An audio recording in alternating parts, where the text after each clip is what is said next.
Kami semua ingin benar-benar mempersiapkan agar perjalanan masyarakat itu berlangsung dengan aman, lancar, dan juga menyenangkan.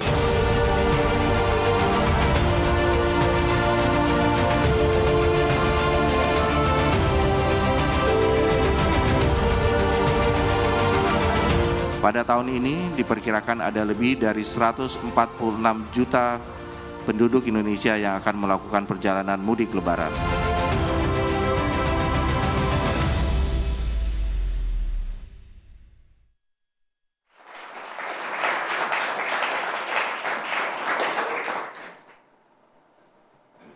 Halo, selamat malam pemirsa. Senang sekali hari ini malam hari kembali menyapa Anda di Indonesia Business Forum bersama dengan saya Sely Alexandra. Pemirsa, Anda memilih mudik atau tetap tinggal di tempat Anda saat ini, mungkin di Jakarta pemirsa? Karena pasalnya mudik yang diprediksikan akan meningkat pesat, arus mudik di tanggal 28 Maret 2025 ini tampaknya menurun. Kalau dari prediksi Kemenhub ini ada penurunan sekitar 24%, kemudian perputaran ekonominya juga menurun pemirsa, 20 triliun rupiah. Apa yang menjadi penyebabnya sehingga terjadinya penurunan daya beli, penurunan konsumsi dari masyarakat, penurunan untuk mudik Lebaran? Kita akan bahas di Indonesia Business Forum dengan sejumlah narasumber yang sudah kami siapkan di sini pemirsa. Di samping saya ada Deriansyah Azari, influencer pelaku UMKM. Selamat malam. Selamat malam. Apa kabar Bang Dery? Baik, Alhamdulillah. Okay. Tapi kalau dari segi UMKM kayaknya agak deg-degan ya. Nanti kita bahas ya, nanti. Oke, hadir juga bersama dengan saya Prof. Telisa Aulia Felianti, Guru Besar FEB Universitas Indonesia. Selamat malam Prof. Selamat malam. Oke. Dan kami juga mengundang pemirsa Dede Prayudi, Jubir Kantor Komunikasi Presiden yang masih dalam perjalanan. Begitu pula dengan Roy Mandey, Chairman of Federation of Asia Pacific Retail yang masih dalam perjalanan. Tapi sebelum itu kita saksikan informasi berikut untuk Anda.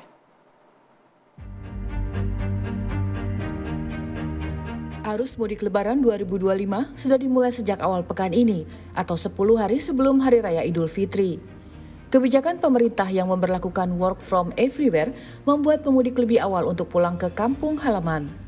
Menurut Menteri Perhubungan, puncak arus mudik Lebaran diperkirakan akan terjadi 3 hari sebelum hari Lebaran atau tanggal 28 Maret 2025. Nah, untuk mengantisipasi lonjakan itu makanya pemerintah memberlakukan work from anywhere. Ini kita berlakukan dari mulai tanggal 24. Tapi sebagaimana yang kita prediksi bahwa dengan adanya pemberlakuan work from anywhere tanggal 24, sebenarnya masyarakat sudah bisa mulai bepergian dari tanggal 21. Itu kita sudah bisa lihat dari tren adanya peningkatan, baik dari jalan yang nanti mungkin akan disampaikan Pak Kakor maupun dari SDP. Nah, dengan adanya work from anywhere maka masyarakat dapat mengatur perjalanan mereka, memilih kapan mereka berangkat secara leluasa karena waktunya panjang, kurang lebih 10 hari sebelum Lebaran. Sementara itu, Menteri Koordinator Bidang Infrastruktur dan Pembangunan Kewilayahan, Agus Harimurti Yudhoyono memerintahkan Kementerian PU untuk mempercepat perbaikan jalan nasional dan provinsi yang rusak. Pemerintah juga menggulirkan sejumlah insentif dan potongan harga bagi masyarakat yang akan mudik Lebaran.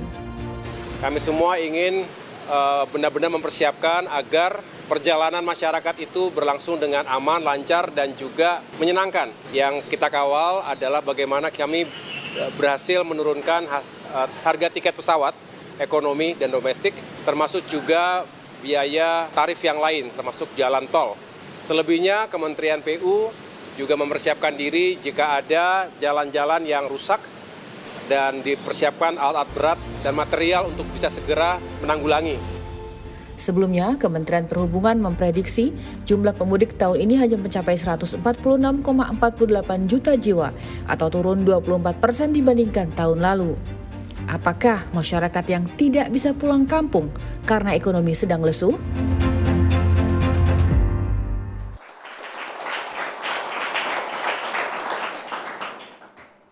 Baik pemirsa, tampaknya turun 20 triliun rupiah ini jadi perhatian besar kita karena pasalnya setiap Lebaran ini perputaran ekonomi di daerah itu menjadi perhatian kita bersama. Kami akan bahas pemirsa saat ini sudah hadir juga bersama dengan kami Pak Roy Mandey, Chairman of Federation of Asia Pacific Retail. Selamat malam Pak Roy, boleh dipakai mic-nya? Selamat malam. Oke, terima kasih sudah hadir Pak Roy. Tapi saya akan ke Bang Dery, Anda sebagai salah satu pelaku UMKM nih. Siap.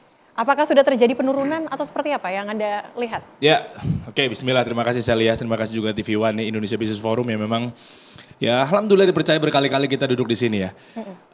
Selamat malam Bapak, Ibu ya.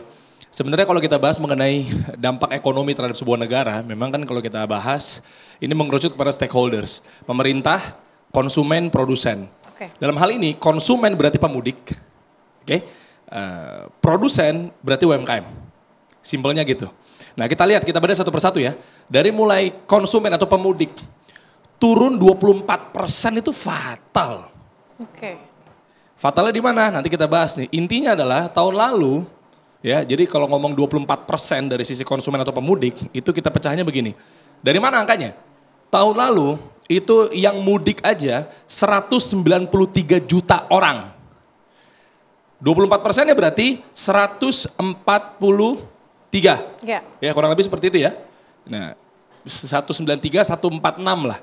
Berarti tahun ini hanya di Idul Fitri saja 146 juta orang.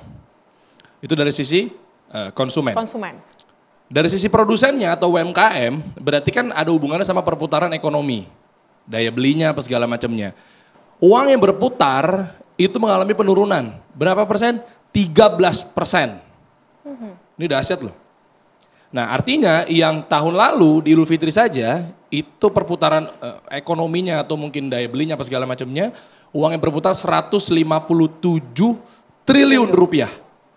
Berarti kalau 13%-nya penurunan 20 triliunnya berarti sekarang 137 triliun rupiah.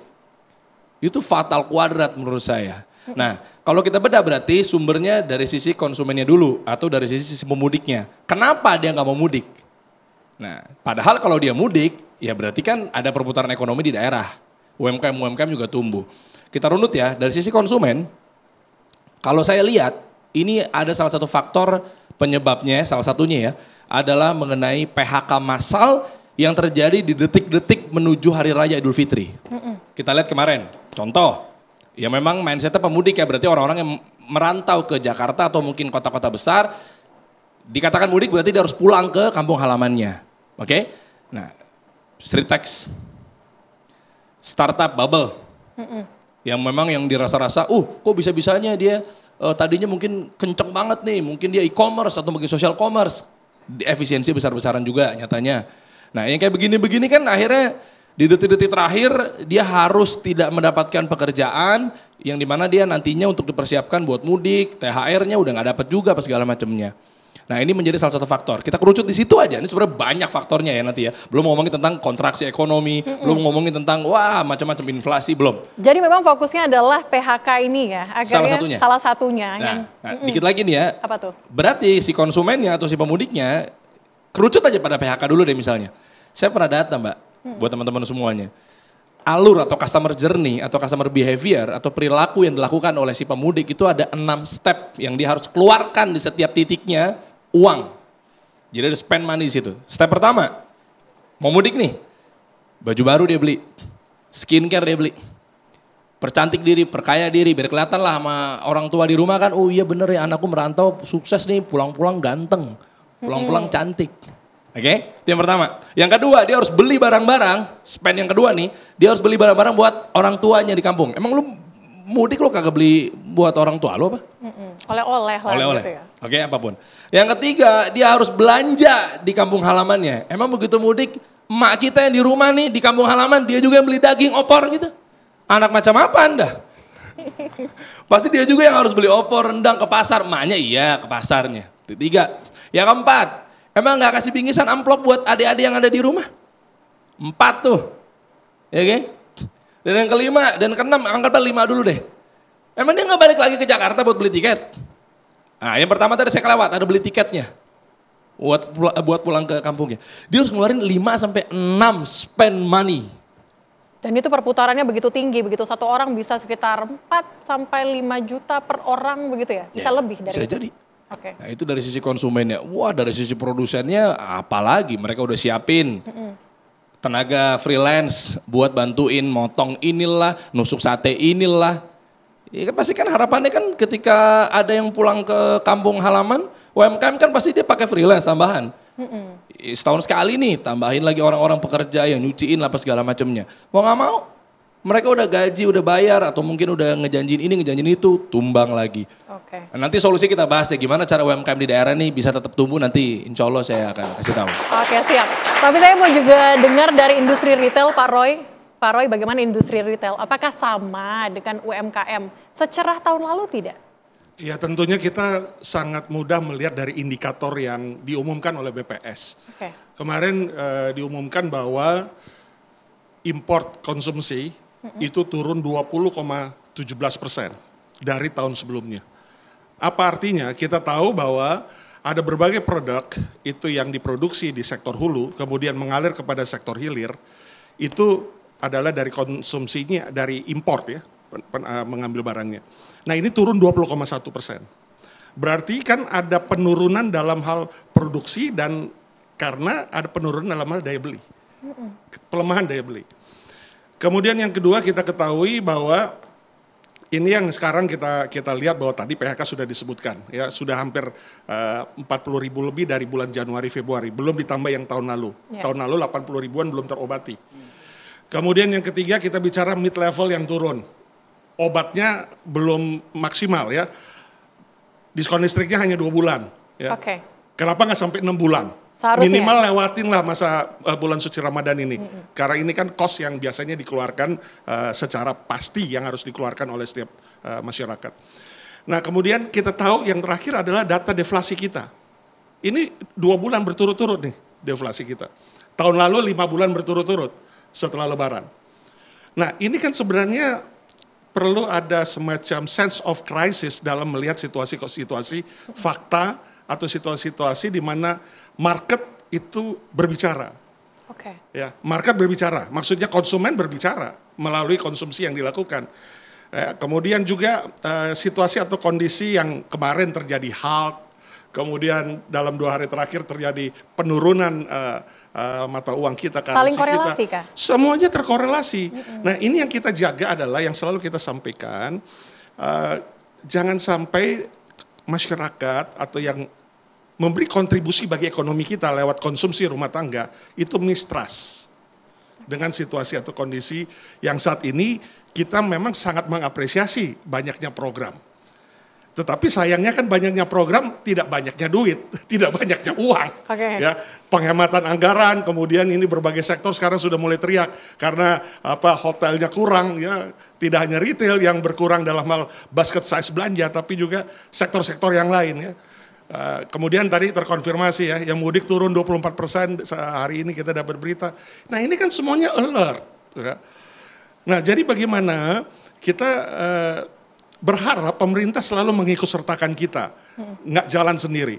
Ya, kita ini pelaku usaha itu sebagai kontributor ekonomi loh. Dan semua peraturan, regulasi dan lain sebagainya itu kan sebenarnya buat dilakukan oleh pelaku usaha, bukan dilakukan oleh pemerintah.